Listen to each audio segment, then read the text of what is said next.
Welcome to Land Academy. I'm Jack Butala. I'm Jill DeWit. We show you how to buy real estate for half of what it's worth. And sell it on the internet really fast. We are Jack and Jill, and this is the Jack and Jill Show 2.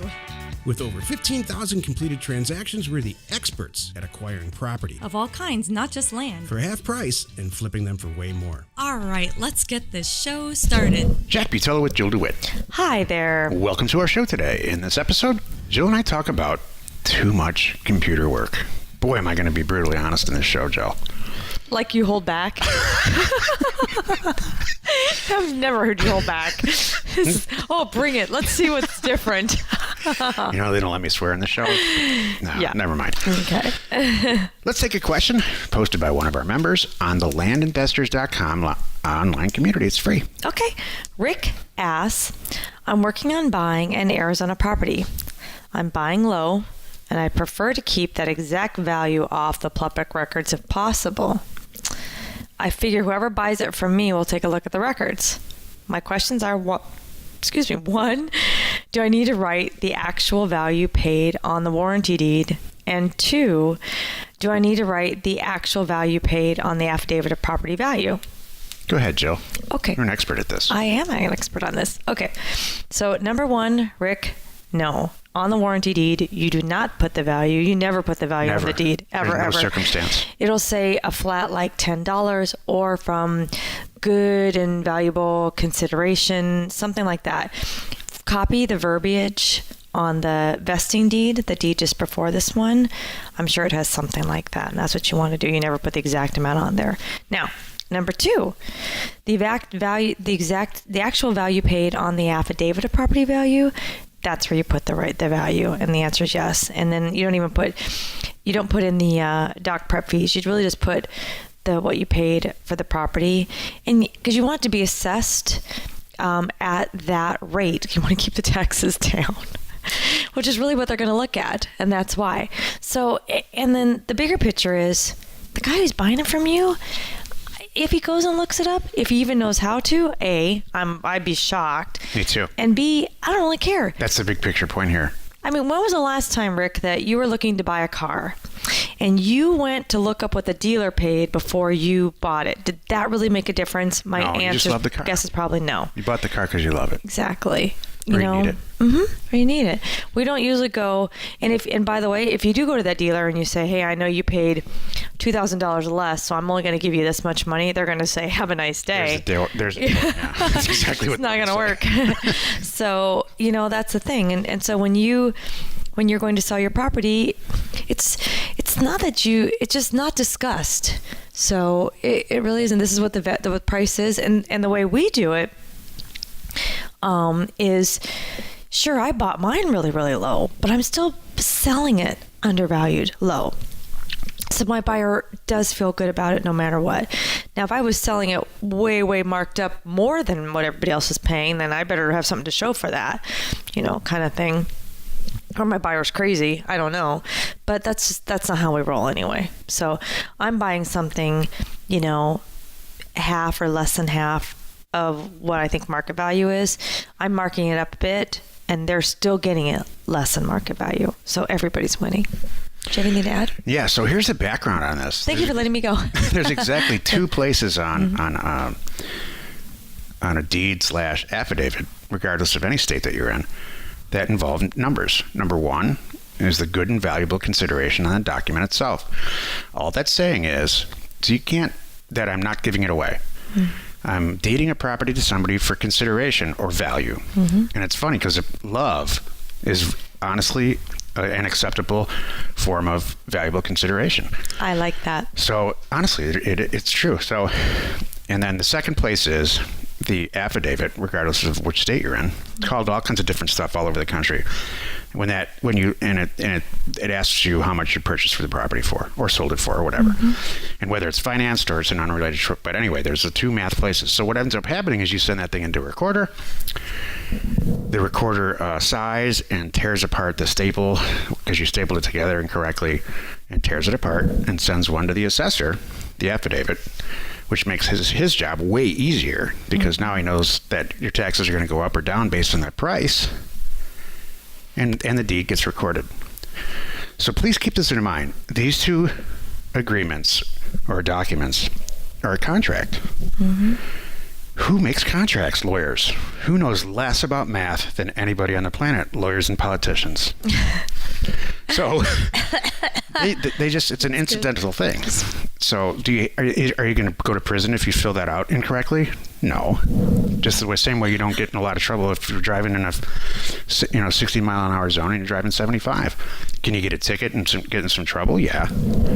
So it's up to you. Ethically, we never waiver. We pay the actual value every single time. So just bear that. There's some background on the whole thing, and I think it's a good idea right from the beginning to just tell the truth about everything. That's the thing. You don't want to go down that path. It doesn't make sense. You don't need to. No one's going to look it up, like Jill said, and the variance in taxes is so small it's silly. If it's a skyscraper, it's a different story. So they don't care. I would really get a reputation with the county and everyone else for really just being a straight shooter on all this stuff. Right. You know what? And if I'm ever selling, the only time that someone might ever look is if I'm selling to another wholesaler.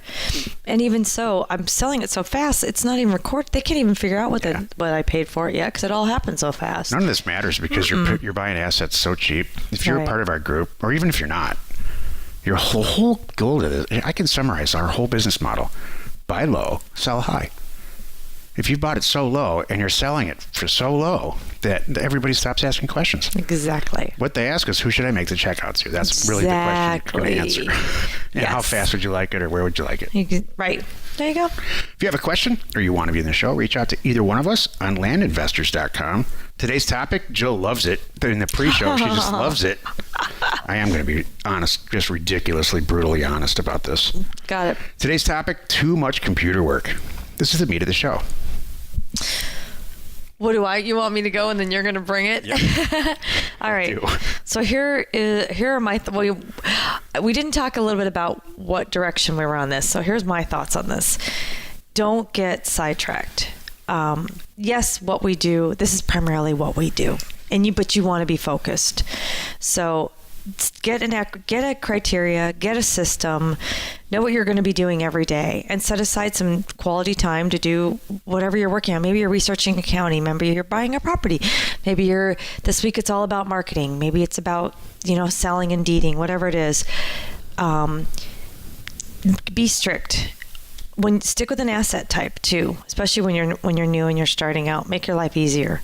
Focus on one thing and get real good at it. And then my final point is use your resources. Like we have Parcel Fact coming up, taking all your engineering off your plate. There's a lot of things out there to help you, so you're not, overworked. Yeah, well said. Thank you. I started this company in the late 90s and made a lot of mistakes in the first 4 years, let's say 5 years.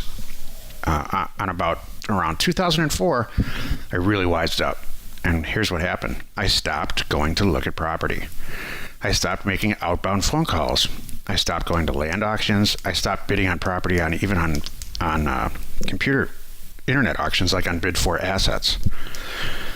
And what did I do that really sent this thing to the moon financially? I got on the computer and never got off. We are in the computer business. Whether it's data or anything else. I'm 10 hours a day. When we're not doing this show, I'm on a computer. That's the truth about this. If you love real estate and you love going to look at it, and you bought a drone already, and you've got a big set of tools and stuff because you like fixing houses, this is not for you. I'm going to be real straight about it. This is 8 to 10 hours a day, 7 days a week on a computer, in spreadsheets, doing all kinds of calculations on whatever makes sense to you. You're hiring out all that other stuff, and you're receiving the data that they send to you. Even the drone guys that send videos and stuff, you learn how to use Photoshop, you learn how to use the Adobe products. It's a tremendous amount of computer time. If you're new, don't be afraid. Don't be thinking that you have to do your 8-hour job, and then you have to do this 8 hours, though.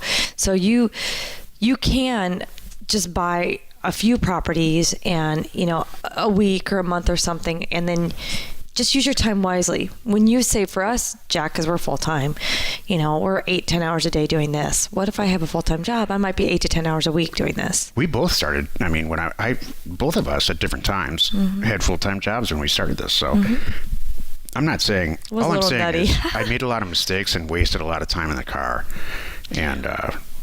and looking at the assets and going to auctions and not leveraging what I really know about, which is computers and data. Our whole concept, I've said it a million times. Send a million letters out, send a million offers out, see which ones come back to you, and close the deals. Exactly. That doesn't take a long time Right. at all. Yeah, So right. Jill's right, but the 8 hours a week that you do instead of 8 hours a day like us is on a computer. It's true. We're both on a computer. That's very true. Well, let me back. Can I Too say much computer work? There's no such thing. That's my No. whole point here. And if you're afraid of the computer, maybe you're a certain age and you just, never took a typing class, or you're going to rely on your wife to do all the computer work and you're going to do the real estate work, I really think you should find something else to do. Well, let me back. I have a positive too about it because it's so computer heavy. You have a positive to offset all my negatives? Totally. Because I That's always our life. do. That's our whole life. Exactly. Oh, God, who's that guy? I'm not going to talk to her. Exactly. I'm going to go talk to her. That's why. Well, here's the positive. I can pick up my computer and I can take it anywhere. Yep. That's another beautiful thing. I agree. I don't have to be here and babysit this property. I don't have to show up and open the door and unlock something and show people around and make sure the drapes are going to stay. Whatever it is. It's nice. So I at can this pick up my point- computer and be on an island. At this point, at this level in our careers, Jill and I, so once in a while stuff gets to our desk, like a buyer wants, they just want to talk to us, especially because we have this silly show. And about once a month, somebody gets a call. Jill gets a call from somebody who wants her to show them property. Oh, yeah. And her standard answer is, well, I'll just leave the key under the mat. Here's the GPS coordinates.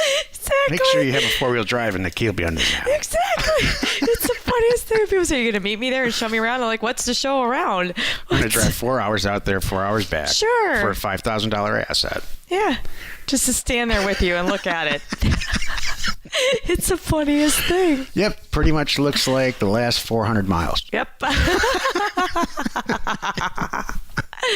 Oh, thank you. My whole point is, and please don't take this lightly, if anybody who's in this business and who's good at it sits in an office somewhere, usually with the blinds drawn on a computer until they can't stand the smell of themselves and they have to go take a shower. Yep. And their family wonders who that guy is. Yeah, they still do that. I mean, you know this. Yep.